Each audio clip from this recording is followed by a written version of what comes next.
In questo video la riparazione di 3 Nintendo Wii, tutte con problemi diversi. Ma prima sigla! Oh, yes! In questa Nintendo Wii è impossibile associare il controller Wiimote. È un difetto che può accadere con le Wii usate.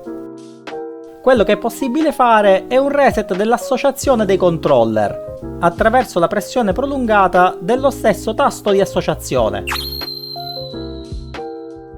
Teniamo il tasto premuto per circa 20 secondi e poi proviamo a ricollegare il controller Wiimote. In questo caso la fortuna è stata dalla nostra perché la manovra ha funzionato. E quindi adesso passiamo alla seconda Wii.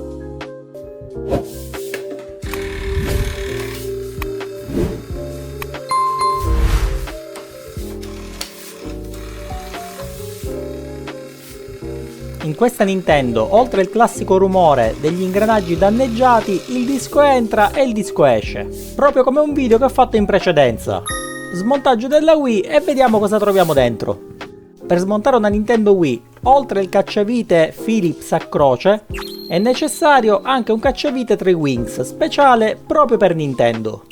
Le prime viti sono con cacciavite Philips, anche se di lunghezza differente. Poi sarà il turno di rimuovere la mascherina. Cacciavite 3 Wings per le viti di sotto e Philips per le viti di sopra. Rimozione dello sportellino della batteria tampone sempre con cacciavite Philips e da questa parte le viti sono nascoste con degli adesivi che, se ben conservati, possono essere riapplicati una volta completata qualsiasi attività di riparazione o di manutenzione. Anche da questo lato, viti Philips nella parte superiore e viti 3 Wings nella parte inferiore. Il piedino di gomma in prossimità dell'unità disco è da rimuovere, perché sotto di esso si trova la vite che blocca il frontale della Nintendo Wii. Questa è una vite di tipo Philips ed è della stessa lunghezza della vite che si trova dalla parte opposta. Sotto il frontale della console ci sono altre 2 viti nascoste sotto gli adesivi. Anche questi, se rimossi con la giusta attenzione, potranno essere riapplicati una volta completata l'attività di manutenzione. Le 2 viti nascoste sono di tipo 3 Wings e sono leggermente più lunghe rispetto alle altre viti nere che abbiamo trovato smontando la console. Adesso è possibile estrarre la parte anteriore della console, ma delicatamente, perché questa è collegata alla scheda madre attraverso un connettore, che andrà rimosso prima di poter proseguire con lo smontaggio della console. I piedini in gomma posti nella parte posteriore della console andranno anche questi rimossi, perché sotto si nascondono altre 2 viti. Anche queste 2 viti sono di tipo 3 Wings, ma richiedono un cacciavite con una punta più lunga per entrare all'interno del foro. Solo adesso è possibile rimuovere la parte superiore della console, magari prima da una parte e poi dall'altra, fino alla sua completa estrazione. Il coperchio in metallo che protegge l'unità disco può essere rimosso e ricollego la console per avere conferma di quel rumore sospetto.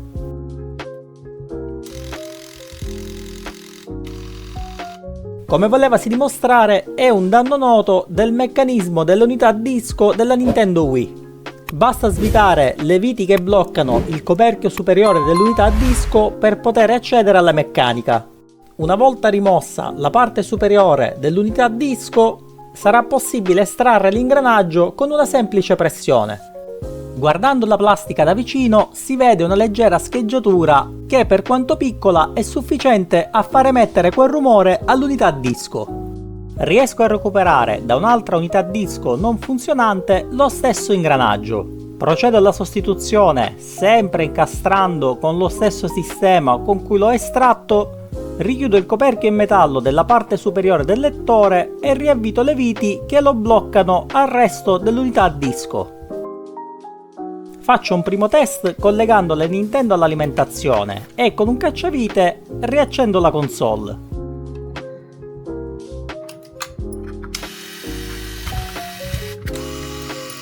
Il rumore è decisamente migliore, posso adesso provare a inserire un CD all'interno.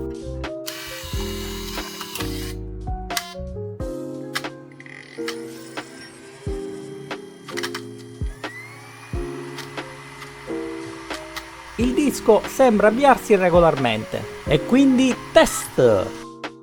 Il disco adesso viene letto regolarmente dalla console e posso finalmente rimontare la Wii. Anche se, mentre metto il coperchio in metallo che protegge l'unità disco, mi accorgo che questo non entra come dovrebbe. Ed è certamente questo il motivo per cui prima non riusciva ad entrare ed essere letto all'interno della console. Confrontandolo con un altro coperchio in metallo in mio possesso, mi accorgo che effettivamente la differenza si vede. E quindi decido di sostituire il coperchio. La nuova piastra metallica entra perfettamente e posso adesso richiudere la Wii. Procedimento inverso iniziando dalla chiusura del coperchio. Avvito le viti Triwings nella parte inferiore della console. Su questo lato andranno avvitate nella parte bassa le viti Triwings e nella parte alta due viti Philips. Vite Philips per la batteria tampone, seguendo il verso stampato nel supporto della stessa batteria. Su questo lato viti Triwings in basso e viti Philips in alto. Il connettore collegato alla parte frontale della scheda madre andrà inserito fino in fondo, per poi agganciare la parte in plastica. La parte andrà bloccata avvitando le rimanenti viti laterali, quelle nere Triwings nella parte inferiore della console. Andrà applicata la mascherina che copre il lato sinistro della console. Le tre viti che bloccano la mascherina sono di misure diverse, perché quella più lunga andrà anche a bloccare la parte frontale della Nintendo Wii. Lo sportellino anteriore andrà inserito dal basso verso l'alto. Una volta riavvitate tutte le viti ed incastrati i pezzi mancanti, si potrà procedere a riattaccare i piedini in gomma e gli adesivi nel caso in cui siano ancora in buone condizioni o non li abbiate persi. Gli sportellini laterali andranno inseriti partendo dal basso verso l'alto. Anche questa Wii è bella che funzionante e quindi adesso possiamo passare alla terza console. Questa è una Nintendo Wii che ho utilizzato per una precedente riparazione. Riaccendendola mi dà un difetto di cui prima non mi ero accorto, e cioè che si blocca la schermata di avvio senza riuscire ad andare avanti. Anche premendo il tasto per l'uscita del disco non succede un bel niente, quindi non mi resta altro da fare che smontare e vedere cosa trovo dentro. In questa riparazione farò un avanti veloce nella fase di smontaggio, anche perché già visto precedentemente in modo approfondito.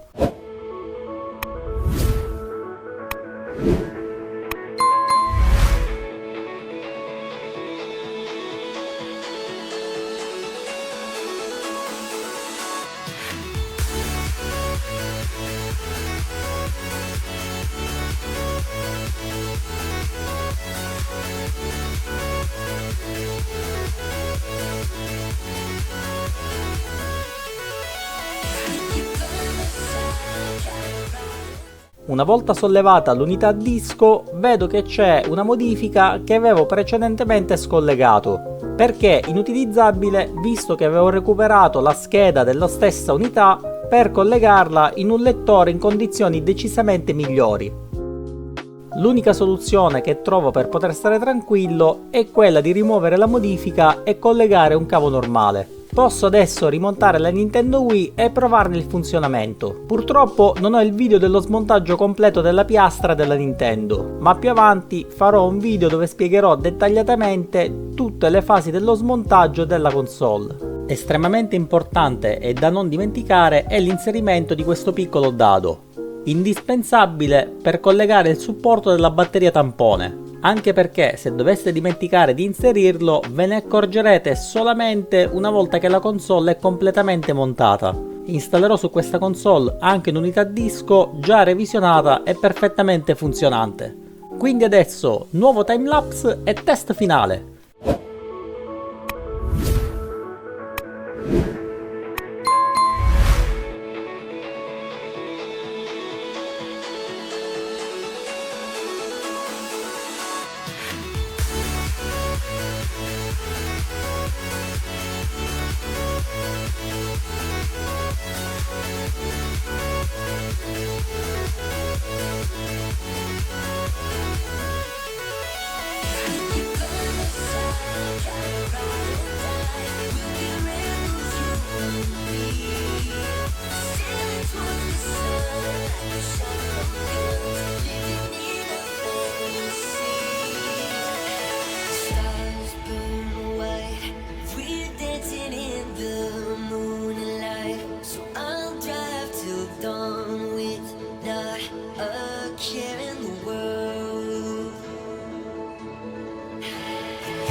La console non si spegne più ed è perfettamente funzionante. Se ti è piaciuto questo video fammelo sapere nei commenti e iscriviti al canale. Ciao e buon smonta e rimonta, cambia e ricambia lettori disco per Nintendo Wii!